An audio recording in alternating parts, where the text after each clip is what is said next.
welcome to the table from the International Civil Liberties Monitoring Group, Tim McSorley, the National Coordinator, welcome.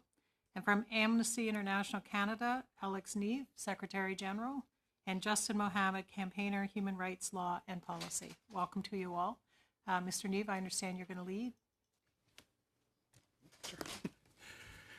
You understand more than we did. Thank you very much, Madam Chair, and good afternoon, committee members.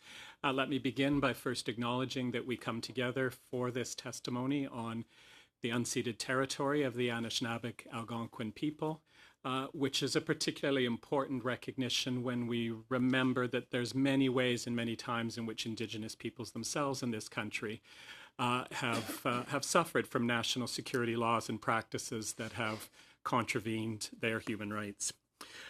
For decades, Amnesty reports have made it clear that governments in every corner of the world, certainly including Canada, commit or contribute to serious human rights violations in the name of national security. Those violations include the rights to life, not to be subjected to torture, and to be protected from discrimination, safeguards against arbitrary arrest, fair trial guarantees, freedoms of expression, association, assembly, and religion, refugee protection obligations, privacy rights, and international humanitarian law provisions prohibiting military attacks against civilians. Canadian politicians have made many reassuring speeches affirming that Canada upholds both national security and respects human rights, but nothing in Canadian law concretely enshrines that commitment. Our first recommendation, therefore, is that Bill C-59 be amended to require that Canada's national security laws, policies, operations, and activities will be interpreted and carried out in full conformity with Canada's international human rights obligations, for example, by amending Clause 92 of the bill dealing with CSIS's powers. We welcome the establishment of the National Security and Intelligence Review Agency. We have 4 recommendations related to the NCIRA. First, NCIRA's mandate should be amended to explicitly include responsibility for ensuring that Canada's security and intelligence agencies comply with the country's international human rights obligations. Second, NCIRA should have a role in ensuring that claims for redress for individuals who experience national security-related human rights violations are independently assessed and decided, so as to avoid the inconsistent, arbitrary, and politicized approach to date, well illustrated by the current case of Abu Sufyan Abdul Razik, whose claim for redress is being inexplicably refused by the government. Third, we endorse proposals that have been made by others for NCIRA's operations and composition to be strengthened, including by our colleagues with the ICLMG.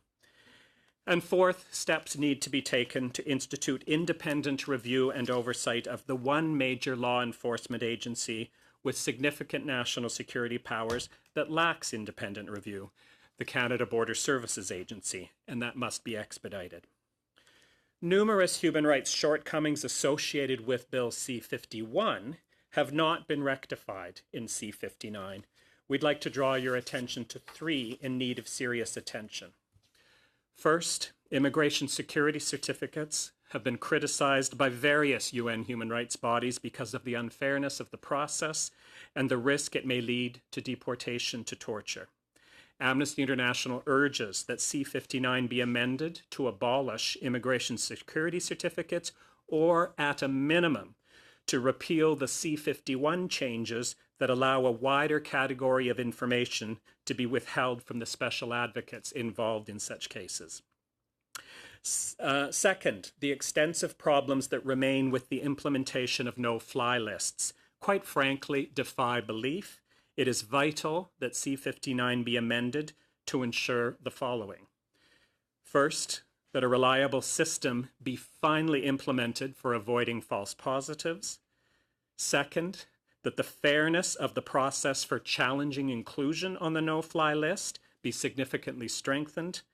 And third, that Canadian law establish that US no-fly lists will not be used with respect to flights originating or finishing in Canada, which do not involve landing or taking off from a U.S. airport or flying over U.S. airspace.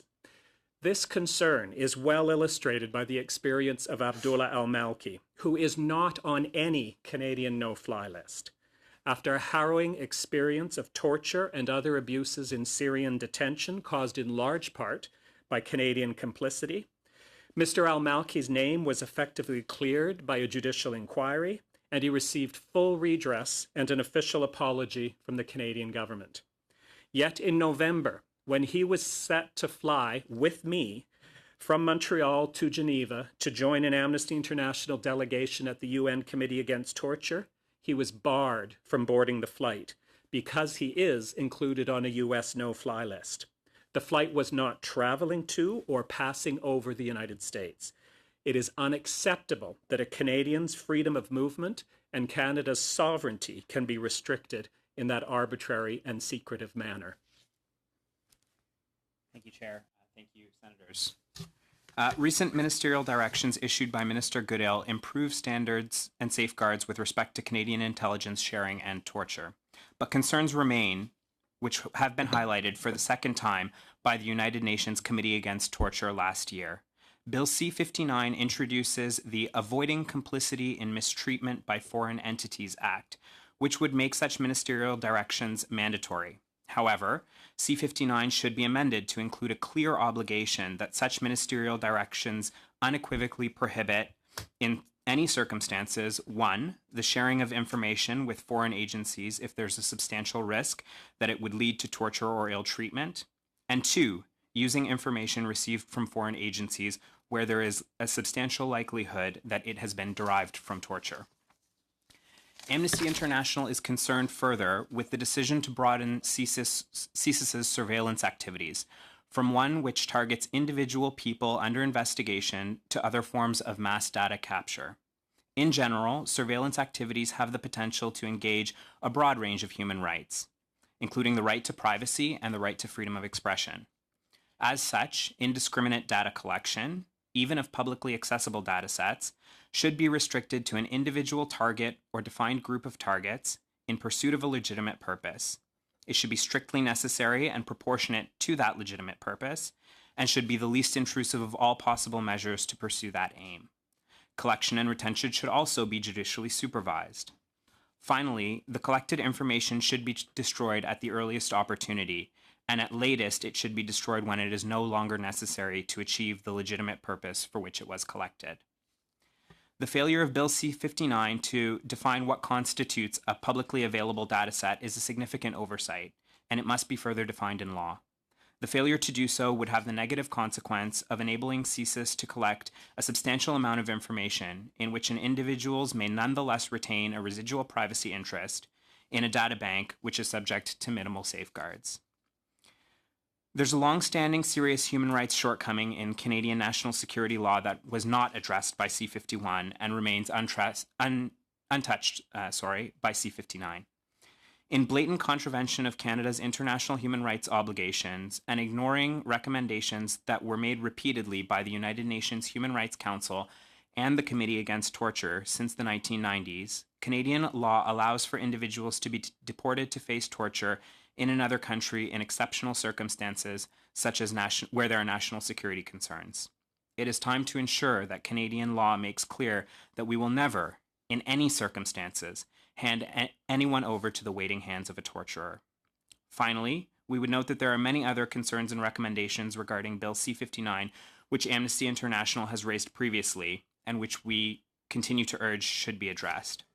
We also broadly endorse the recommendations that were brought forward by other civil society groups and experts with respect to such issues, such as the human rights implications of active cyber operations. Thank you.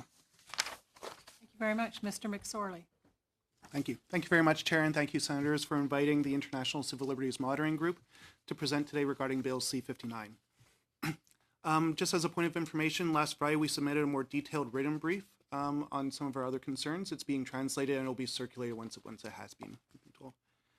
Our position on Bill C-59 is that while it brings some important positive changes to the national security landscape, these are being overshadowed due to the government not going far enough to address existing problems, along with the introduction of new laws that raise troubling concerns for civil liberties and human rights in Canada. First, I'd like to focus on the positive.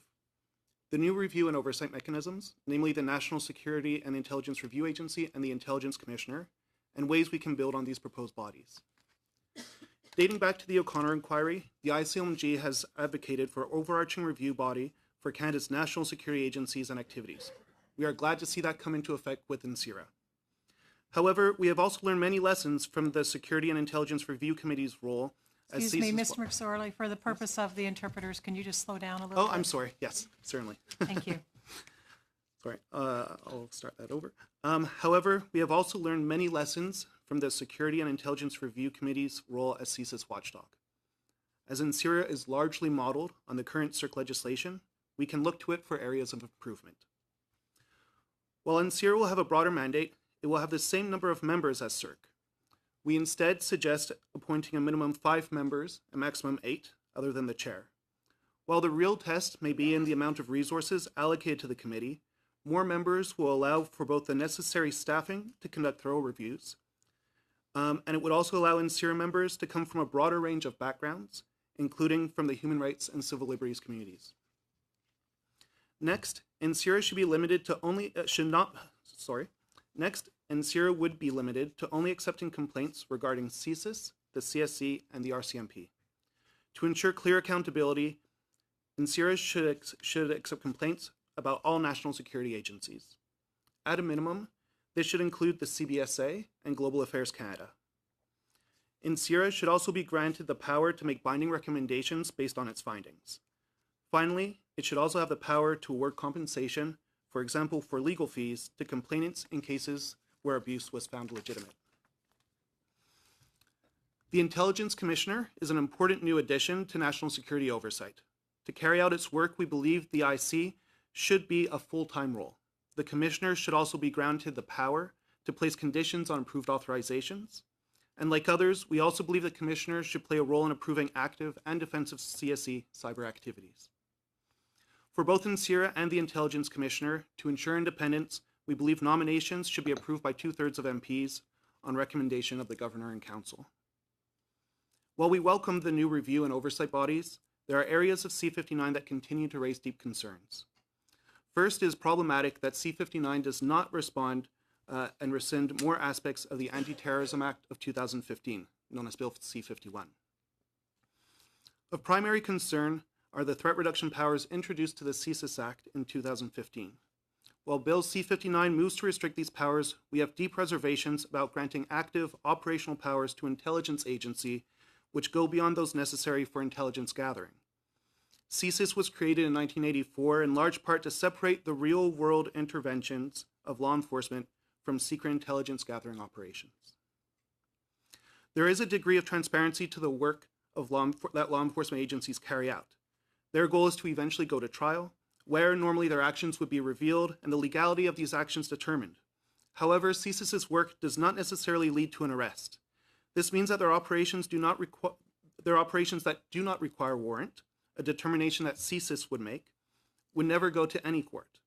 And those that do require a warrant would still rarely, if ever, be subject to public scrutiny or an adversarial process.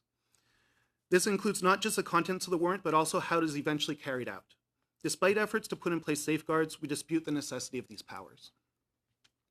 Our same concerns apply to provisions granting CSIS employees or designated individuals immunity for acts or omissions that would otherwise constitute a crime, and would ask that this section also be removed. In both cases, we see the potential for the grave violation of charter rights and freedoms, with very little information given to justify why such powers are needed. On data collection, we have made multiple recommendations in our brief on concerns about the expansion of CSC and CSIS's powers to collect and retain non-threat related information, such as unselected information and publicly available information. There has been much debate on publicly available information. In regards to the CSC, the definition must be further restricted to exclude hacked or unlawfully divulged information, and should also restrict information available for purchase. For CSIS, there is currently no definition of publicly available information in the CSIS Act, raising serious concerns about what they will or won't be allowed to connect. Publicly available information in terms of data sets must be defined. Regarding the disclosure of Canadians' information, we have also proposed further modifications to SCISA or SCIDA, as it's termed in Bill C-59, particularly in narrowing the overly broad definition of activities that undermine the security of Canada, and to ensure there is an actual exception for political activity, dissent, and artistic expression in the Act. At the same time, we once again question why such a sweeping new act was needed in Bill C-51 and continue to urge parliamentarians to repeal SCISA in favor of simpler rules focused on privacy protection. Regarding the no-fly list, we support the call for a redress system and are pleased to see progress on that front.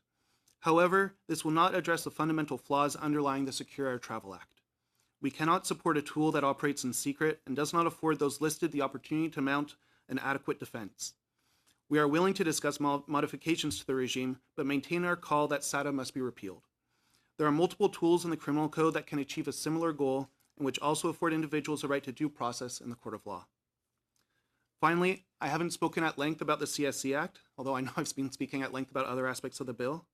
The issue is that it's a complex act, and in our brief we do make multiple proposals.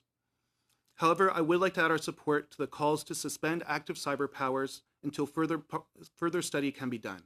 At a minimum, we support the call for the Intelligence Commissioner to be given a role in improving any active cyber activities. Thank you very much for paying attention to our concerns and for having us here today. Thank you very much.